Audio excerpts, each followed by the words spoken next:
Hey guys, இன்னைக்கு நம்ம பார்க்க போற டாபிக் உலக ஞானத்தின் கலை, செஸ் போர்டு, சதுரங்க விளையாட்டு. இத பத்தி எல்லாருக்குமே தெரிஞ்சிருக்கும், எல்லாரும் விளையாடவும் செஞ்சிருப்போம். இந்த வாழ்க்கையே சதுரங்க ஆட்டம் தான். ராஜா ராணி, மந்திரி, குதிரை, யானை, சிப்பாய்கள்னு எல்லாருமே இந்த ஆட்டத்துல இருக்காங்க. இந்த ஆட்டத்துல நம்ம தான் ராஜா, நமக்கு யாரும் செக்மேட் வச்சிடக்கூடாது. நம்மள சுத்தி பாதுகாக்க சிப்பாய்கள், ராணி, மந்திரிகள்னு எல்லாரும் இருப்பாங்க தான். அவங்கள நம்ம பக்காவா ட்ரெயின் பண்ணி வச்சுக்கணும். உலக ஞானத்தின் கலைன்னு பால்தசார் கிரேசின்னு ஒரு புக் எழுதியிருக்காரு. இந்த உலகத்துல நடக்கிற ஒவ்வொரு பேச்சுவார்த்தைகளும், எடுக்கிற முடிவுகளும், கிடைக்கிற வாய்ப்புகளும் சதுரங்கம் மாதிரி தான் இருக்கும்னா அந்த உலகம் எப்படி இருக்கும்னு கற்பனை பண்ணிக்கோங்க. கிரேசியன் இவரு 17ஆம் நூற்றாண்டை சேர்ந்த ஜேசுவிட் பிலாசபர், பாதிரியாரும் கூட. இவர் தன்னோட புக்கில் கிட்டத்தட்ட 300 பழமொழிகளை சொல்லியிருக்காரு. அதெல்லாமே அவரோட வாழ்க்கையில அடைஞ்ச ஞானோதயத்தை அடிப்படையா வச்சு. எப்படி நம்ம திருக்குறள் 2 வரியில இருந்து அதோட அர்த்தம் அவ்வளோ ஆழமானதா இருக்கோ, அதே மாதிரிதான் இவரும் 2 வரிகள்ல பழமொழிகளை சொல்லியிருக்காரு. ஆனா அதோட அர்த்தங்களும் ஆழமானது. நம்ம வாழ்க்கையின் சதுரங்க ஆட்டத்துல ஜெயிக்க உதவக்கூடியதுதான் அந்த 300 பழமொழிகளும். அதுல நம்ம வாழ்க்கைக்கு ரொம்ப ரொம்ப அவசியமான சில பழமொழிகளை இந்த பதிவுல நம்ம பார்க்க போறோம். சோ ஸ்கிப் பண்ணாம முழுசா கேளுங்க. உலக ஞானத்தோட கலையை நாமளும் கத்துக்கலாம். ஆடியன்ஸ்க்கு யூஸ்ஃபுல்லா இருக்கக்கூடிய ப்ரமோஷன் பண்ணணும்னா டிஸ்கிரிப்ஷன்ல இருக்க இன்ஸ்டாகிராம் லிங்க் இல்ல இமெயில் ஐடியை கிளிக் பண்ணி எங்களை காண்டாக்ட் பண்ணுங்க. நம்ம வாழக்கூடிய வாழ்க்கை கொஞ்சம்தான், ஆனா தெரிஞ்சுக்க வேண்டியது நிறைய இருக்கு. எதுவுமே தெரியாம இருந்தா இந்த வாழ்க்கைய 1% கூட வாழ முடியாது. உங்களை விட கொஞ்சம் அதிகம் நாலேஜ் இருக்க மக்கள் நீங்க தப்பு செஞ்சாலுமே உங்களை கடுமையான சூழல்ல இருந்து காப்பாத்திருவாங்க. அதனால லைஃப்ல முதல்ல நீங்க செய்ய வேண்டியதெல்லாம் உங்களை சுத்தி பாசிட்டிவான மக்களை, நல்ல மக்களை, உதவணும் அப்படிங்கிற எண்ணம் இருக்க மக்களை வச்சுக்கணும். நெகட்டிவான, பொறாம, வெறுப்பு, ஏமாத்துறதுன்னு இப்படி இருக்க மக்கள் எல்லாம் வச்சுக்கவே கூடாது. நம்மளை சுத்தி நல்ல மக்கள் இருந்தா நம்மளால சூப்பராகவும் வாழ முடியும், நிறையவும் தெரிஞ்சுக்க முடியும். நம்ம செய்யக்கூடிய செயலோட ஸ்டைலை மாத்திக்கிட்டே இருக்கணும். இது என்ன, எப்படி ஸ்டைலை மாத்திக்கிட்டே இருக்கிறது, இது நல்லா இருக்குமா அப்படின்னு யோசிக்கலாம். நம்ம செய்யற மெத்தடுகளை ஒவ்வொரு முறையும் மாத்திக்கிட்டே இருந்தா அது மக்களை நல்லாவே குழப்பம். நம்ம எப்போ என்ன செய்ய போறோம்னு எல்லா நேரமும் மக்களுக்கு தெரிஞ்சிடக்கூடாது. சில விஷயங்களை நம்ம மறைவாதான் வச்சுக்கணும். Don't let them know your next மூவ்னு ஆங்கிலத்துல சொல்லுவாங்க. நம்ம அடுத்து என்ன செய்ய போறோம்னு யாருமே கணிச்சிடக்கூடாது, யாருக்கும் தெரியக்கூடாது. இதுதான் வாழ்க்கைக்கும் பொருந்தும், வியாபாரத்துக்கும் பொருந்தும். நம்ம செய்யற செயலோட முறைகளை மாத்திக்கிட்டே இருக்கணும். சதுரங்க விளையாட்டுல நமக்கு எதிர்க்க இருக்க பிளேயருக்கு நாம எந்த காயை நகர்த்த போறோம்னே தெரியக்கூடாது. அதை கணிச்சிட்டா செக்மேட் தான். எதிரில் இருக்கவங்க நம்ம இந்த காயை தான் நகர்த்தணும் அப்படிங்கிற எதிர்பார்ப்புல இருப்பாங்க. ஆனா ஒரு சிறந்த வீரன் அந்த காயை நகர்த்தவும் மாட்டான், அவன் எந்த காயை நகர்த்த போறாங்கிறது கணிக்கவும் விட மாட்டான். சோ நாம செய்யற எதுவுமே யாருக்கும் தெரியக்கூடாது. நம்ம ஸ்டைலை மாத்திக்கிட்டே தான் இருக்கணும். நம்ம எதையாவது செய்ய ஆரம்பிக்கிறப்போ மத்த மக்களோட எதிர்பார்ப்புகளை அதிகமாக்க கூடாது.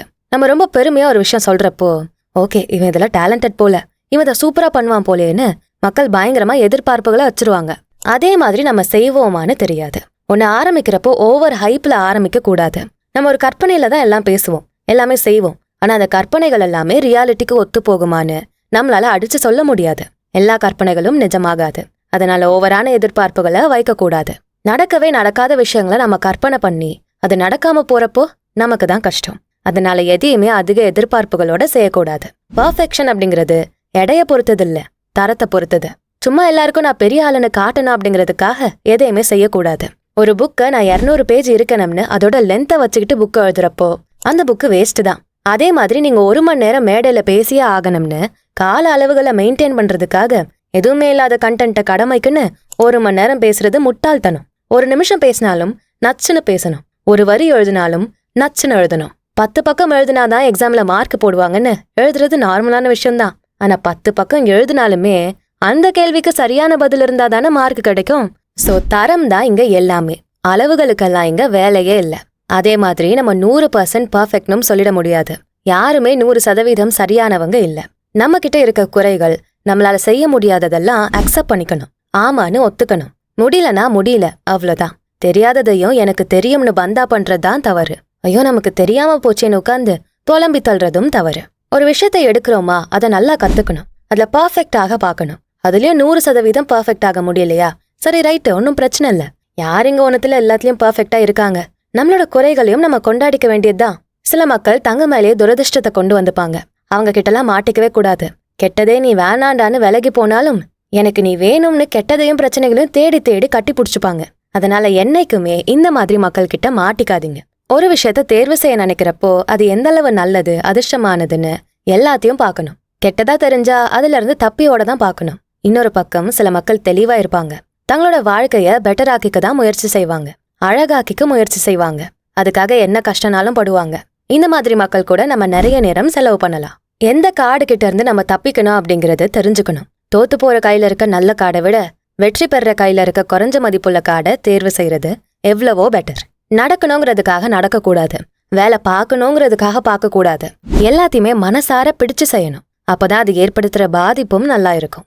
எப்போ எதுகிட்ட இருந்து நம்ம விலகி இருக்கணும்னு நல்லா தெரிஞ்சுக்கணும். தேவையானதை மட்டுமே தேர்வு செய்யணும். நமக்கு நல்லதை கொடுக்கறத மட்டுமே தேர்வு செஞ்சுக்கணும். எதுவுமே செய்யாம வெட்டியா உட்கார்ந்துருக்கிறதுக்கு 1-2 உருப்படியா செஞ்சுக்கிறது நல்லது.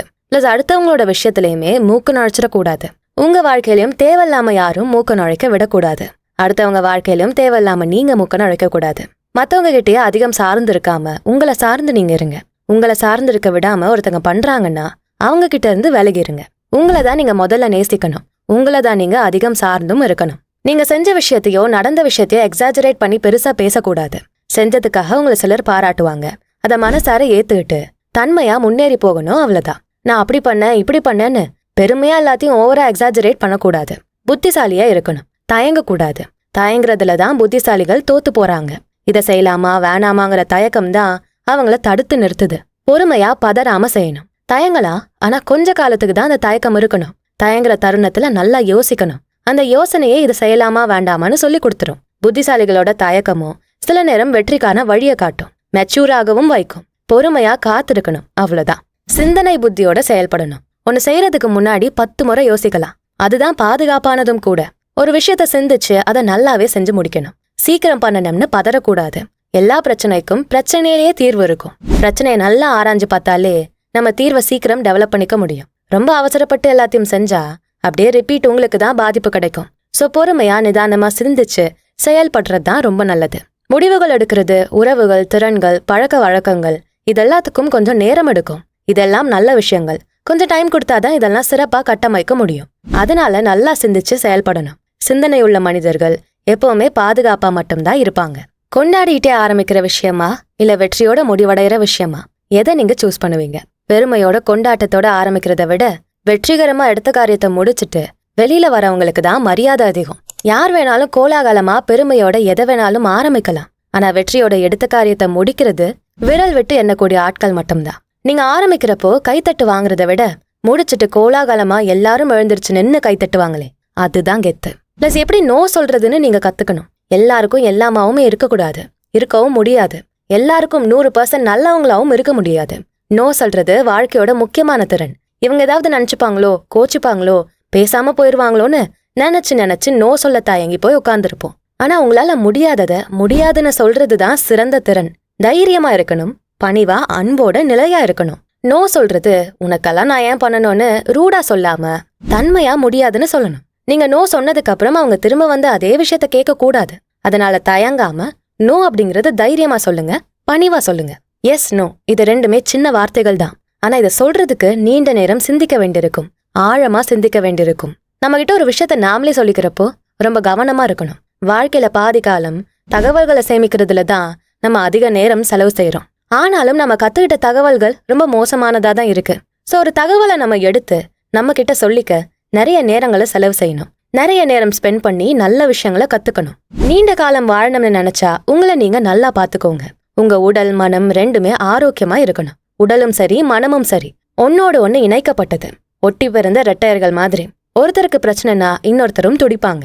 அவங்களுக்கும் கஷ்டம் வரும். உடல்ல ஒரு பிரச்சனை வந்தா அது நேரடியா மனசையும் பாதிக்கும். மனசுல பிரச்சனை வந்தா அது நேரடியா உடலையும் பாதிக்கும். அதனால உங்களை நீங்க ஆரோக்கியமா வச்சுக்கணும். நல்ல சாப்பாடு, இதை தாண்டி நல்ல உடற்பயிற்சி, இதுவே உங்களை ஆரோக்கியமா வாழ வைக்கும்.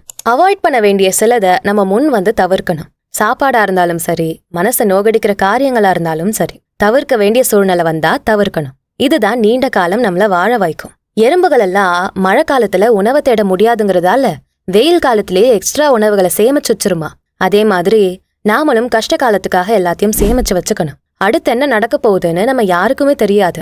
இப்ப நம்ம உதாசீனப்படுத்துற சில மதிப்பான விஷயங்கள் நாளைக்கு ஃபியூச்சர்ல பயனுள்ளதா இருக்கலாம். அதனால இந்த தருணத்துல தேவைப்படாத ஒன்னா இருந்தாலும் அதோட மதிப்பை புரிஞ்சு எதிர்காலத்துக்காக நம்ம சேமிக்கணும். இப்பதான் 7 வயசாகுது, எதுக்கு இவனுக்கெல்லாம் இன்சூரன்ஸ் சேவிங்ஸ் அப்படின்னு நம்ம நினைப்போம். ஆனா இப்ப நம்ம அந்த குழந்தைக்காக பண்ணக்கூடியதெல்லாம் அவனுக்கு எதிர்காலத்துல பயனுள்ளதா இருக்கும். இப்ப சின்னதா தெரியும், ஆனா அவன் வளர்ந்து அவனுக்குன்னு தேவை வரப்போ நம்ம அப்பா அம்மா இவ்ளோ சேர்த்து வச்சிருக்காங்களேன்னு அவனுக்கு தோணும். கொஞ்ச நேரம் உட்கார்ந்து எது நமக்கு எதிர்காலத்துல நல்லா தேவைப்படும்னு சிந்திங்க. எதிர்காலத்துல தலைவலி தர காரியங்கள்ல இருந்து நம்மள காப்பாத்திக்க இன்னைக்கே இந்த நிமிஷமே பிளான் பண்ணிக்கோங்க. நம்ம கூட இருக்க நண்பர்கள், குடும்பம், மத்த ஆளுங்க இப்படி யாரா இருந்தாலும் அவங்க நம்மள ஏமாத்துறது நார்மல் தான். அதுக்கெல்லாம் உட்காந்து நம்ம புலம்ப கூடாது.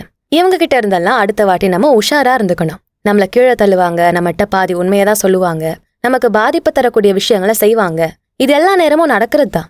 நாம கொஞ்சம் உஷாரா தான் இருக்கணும். மனுஷங்க பொதுவாவே நல்லவங்க தான், ஆனா அவங்க கிட்டயும் கொஞ்சம் கெட்டது இருக்கும். அது எந்நேரமும் வெளிப்படலாம், அது நமக்கு எதிரானதாகவும் இருக்கலாம். தப்பு பண்றவன் தானே மனுஷன். அதனால இப்படி மனுஷங்க கிட்ட இருந்து வர கெட்டது கிட்ட இருந்து நம்மள நாமே பாதுகாத்துக்கணும். அவங்கள்ட்ட இருக்க நல்ல விஷயங்களை மனசார ஏத்துக்கணும். அதே மாதிரி மனசுல வஞ்சகத்தையும் பழிவாங்குற எண்ணத்தையும் வச்சுக்கிட்டே இல்லாம மத்தவங்கள மன்னிக்க கத்துக்கணும். அப்பதான் நம்ம ஏதோ தப்பு செஞ்சாலும் அவங்க என்னைக்காவது நம்மள மன்னிச்சிருவாங்க அப்படிங்கிற நம்பிக்கை நமக்கு வரும். நமக்கு அடுத்தவங்க தீங்கு செய்யறதெல்லாம் சாதாரணமா நடக்கிற விஷயங்கள் தான். இதுக்காக பெரிய போர்க்களத்தையே உண்டு பண்ணி நம்ம நேரம், நிம்மதி எல்லாத்தையும் வீணடிக்க கூடாது. நம்ம நல்லா வேலை பார்த்தோமா வந்தோமா அப்படின்னு இருக்கிறது மட்டும் போதாது. நம்ம கூட இருக்கிறவங்களுக்கும் உதவி பண்ணணும். அவங்க கூடவும் நம்ம பகிர்ந்துக்கணும். இல்லனா நம்ம என்னதான் நல்லது செஞ்சாலும் அதுக்கான பலன் நமக்கு கிடைக்காமலே போயிடும். சில பேர்கிட்ட எது சொன்னாலும் முதல்ல அதுக்கு எதிர்க்கதான் செய்வாங்க. வாயில இருந்து இல்ல, வேண்டாம், முடியாது, செய்ய மாட்டேன், செய்யக்கூடாது இப்படிதான் அதிகம் பேசுவாங்க. இது யாருக்குமே உதவ போறதில்ல. சில நேரம் இந்த மாதிரி வேண்டான்னு சொல்றது பலனளிக்கும் தான். ஆனா வாயை திறந்தாலே சகுனி மாதிரி நெகட்டிவா சொல்றது, வேணவே வேண்டான்னு புடியா நிக்கிறது, இதெல்லாம் நல்லதில்ல. நல்ல உறவை வளர்த்துக்கணும். உங்க மேல நல்ல மரியாதையை வளர்த்துக்கணும்னா அதுக்கு எஸ்ஸும் சொல்லணும். தேவையான விஷயங்களுக்கு ஆமான்னு சொல்ல கத்துக்கோங்க. எல்லா நேரமும் எதிர்ப்பா மட்டுமே இருக்கிறத தவிர்த்துக்கோங்க. அடுத்த வரி, பிடிவாதமா இருக்க ஆளுங்க எப்பவுமே முட்டாளுங்களா தான் இருப்பாங்க. நம்ம எப்படி விற்கிறதுன்னு கத்துக்கணும். பொருட்களை விற்கிறது மட்டும் கிரேஷன் குறிப்பிடல. மற்ற எம்ப்ளாயிஸுக்கு, கிளையன்ஸுக்கு நம்ம ஸ்கில்ஸையும் நம்ம விற்க கத்துக்கணும். மக்கள் எல்லாம் உங்க பக்கம் வர மாதிரி காட்டுங்க. மக்கள் எப்பவுமே ஒருத்தங்களை பார்த்து தான் காப்பி பண்ணுவாங்க. அப்போ உங்க வழியில உங்களை காப்பி பண்ணி மக்கள் வர மாதிரி சூழலை நீங்க உருவாக்கணும். மத்தவங்க கிட்ட இருந்து கிடைக்கக்கூடிய பாராட்டுகளை வச்சு அதை மதிப்புள்ளதா காட்டணும். தெரிஞ்சுக்கணும்னு நினைக்கிறவங்க கிட்ட மட்டும் நீங்க விற்கணும்னு நினைக்கிறத காட்டுங்க. மத்தவங்கள ஃபோர்ஸ் பண்ணி நீங்க எதுவும் விற்க கூடாது. எளிமையா இருக்கு அப்படிங்கிறதுக்காக அதை மொத்தமா புகழக்கூடாது. அது மதிப்பு குறைஞ்சிரும். எளிமையான விஷயங்களை எல்லாராலையுமே செஞ்சிட முடியும். அதுக்காக ஒரேடியா நீங்க பாராட்டிட்டா அதோட மதிப்பு இழக்க வேண்டியதுதான். நண்பர்களை தேர்வு செய்யணும். பார்த்து பார்த்து தேர்வு செய்யணும். அவங்களுக்கும் உங்களுக்கும் நல்ல அண்டர்ஸ்டாண்டிங் இருக்கணும். இந்த அண்டர்ஸ்டாண்டிங்ல தான் எல்லா உறவுகளும் செழிப்பாகும். ஆனா யாரும் இதுல பெருசா கவனம் செலுத்துறதே இல்ல. வாழ்க்கையில ரொம்ப ரொம்ப கஷ்டமான விஷயமே டாலரன்ஸ் தான். நடக்கிற எல்லாத்தையும் பொறுத்துக்க முடியாது. கொடூரங்கள் நடக்கிறப்போ கொந்தளிக்கிறது நார்மல் தான். ஆனா பொறுத்துக்கணுங்கிற ரூலை ஒருத்தங்க கரெக்டா ஃபாலோ பண்ணிட்டா அது அவங்கள ஞானியாக்கும். உங்க பொறுமையை சோதிக்கிற மக்கள் எல்லாம் முட்டாள்கள் தான். அவங்கள உங்க பொறுமையை வச்சுதான் நீங்க தோக்கடிக்கணும். உங்களை பத்தி ஒருத்தங்க தப்பா பேசுறாங்க, ஆனா நீங்க அவங்கள பத்தி நல்லதே பேசுறீங்க, அவங்கள நல்ல முறையிலே நடத்துறீங்கன்னா இதுதான் பாராட்டிற்குரியது. இன்னார் செய்தாரே ஒருத்தர் அவர் நான நன்மையும் செய்து விடல்னு திருக்குறள்ல சொல்லப்பட்டிருக்க மாதிரிதான் இவருமே சொல்றாரு. ஒருத்தங்க நமக்கே தீங்கு செஞ்சாலும் அவங்கள பத்தி நல்லதா பேசணும்.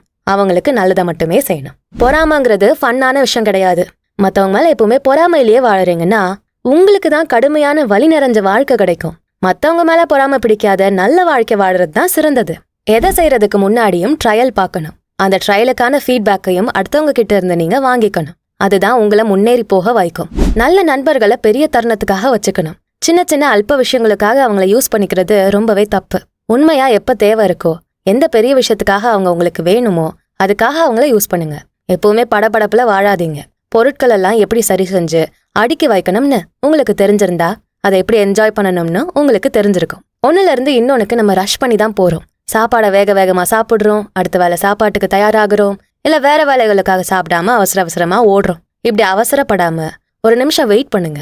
பொறுமையா நிதானமா யோசிச்சு அந்த மொமெண்ட்டை என்ஜாய் பண்ணி செய்யறத செய்யுங்க.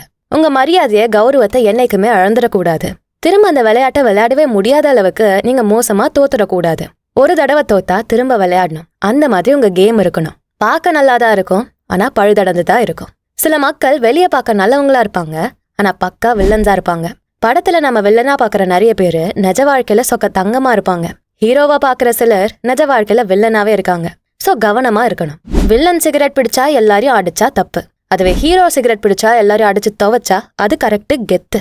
ஹீரோவோட கோவம், ஈகோ இது எதையுமே நம்ம தப்பாவே பார்க்க மாட்டோம். அவங்க நம்ம மைண்ட்ல நல்லவங்களா மட்டும்தான் தெரிவாங்க. அவங்க கிட்ட இருக்க குறைகள் குறையாவே நமக்கு தெரியாது. அதை கெத்துன்னு நாம நினைச்சுப்போம். சோ இதுல நம்ம ரொம்பவே கவனமா இருக்கணும். நமக்கு ரொம்ப பிடிச்சவங்களாவே இருந்தாலும் பெரிய ஆட்களாவே இருந்தாலும் அவங்க கிட்ட கெட்டதா இருக்க விஷயங்கள், பழுதா இருக்க விஷயங்களை நாம தெரிஞ்சுக்கணும், நோட்டீஸ் பண்ணணும். இல்லனா நமக்கு தான் ஆபத்து. அடுத்து எது முக்கியம்னு தெரிஞ்சுக்கோங்க. நல்லா வாழ நிம்மதி தான் வேணும். நிம்மதி இல்லாத வாழ்க்கை உடலையும் மனசையும் ரொம்ப பாதிக்கும். பொய் சொல்லி மாட்டிக்கிட்டீங்கன்னா மறுபடியும் அந்த பொய்ய மறைக்க இன்னொரு பொய் சொல்லாதீங்க. ஒத்துக்கோங்க, ஆமா நான் பொய் சொல்லிட்டேன்னு. அதை மறைக்கிறதுக்காக இன்னும் 10 பொய் சொல்றதெல்லாம் பெரிய முட்டாள்தனம். பெரிய ஞானியாவே இருந்தாலும் அவங்க தவறு செய்வாங்க தான். அதுக்குன்னு அந்த ஒரு தவறுனால அவங்க படுத்துற மாட்டாங்க. அதுல இருந்து பாடங்களை கத்துக்கிட்டு வாழ்க்கைய அடுத்த கட்டத்துக்கு கொண்டு போவாங்க. திரும்ப அந்த தவறை நடக்க விடாம பாத்துப்பாங்க. வேலை பார்க்க நேரம் கொடுக்கணும், அதே மாதிரி ரெஸ்ட் எடுக்கவும் நேரம் கொடுக்கணும். நீங்க நிறைய விஷயங்களை கத்துக்கலாம், ஆனா சரியான நேரத்துல சரியான விஷயங்களை கத்துக்கணும். உங்ககிட்ட ஒருத்தங்க எதுவுமே கேட்கலன்னா அவங்க கிட்ட தேவையில்லாம எக்ஸ்பிளனேஷனை கொடுக்காதீங்க. அவங்களா வந்து உங்ககிட்ட அட்வைஸ் கேட்காம அட்வைஸே கொடுக்காதீங்க. தேவையில்லாம வளவலன்னு பேசினா அவங்க நீங்க வந்தாலே ஓடி போயிருவாங்க. அடுத்து 10 மணி நேரம் ஸ்ட்ரெஸ்ல வேலை பார்க்கறது முக்கியம் இல்ல, 10 நிமிஷமாச்சும் சரியான ஓய்வு நேரத்தை நீங்க கொடுத்துக்கணும். சின்னதா இருக்க வேலைக்கு பல மணி நேரம் நீங்க செலவு பண்ணி எந்த பிரயோஜனமும் இல்ல. உடலும் முக்கியம், மனமும் முக்கியம். வேலை பார்க்கறதும் முக்கியம்தான், ஓய்வு எடுக்கிறதும் முக்கியம்தான்.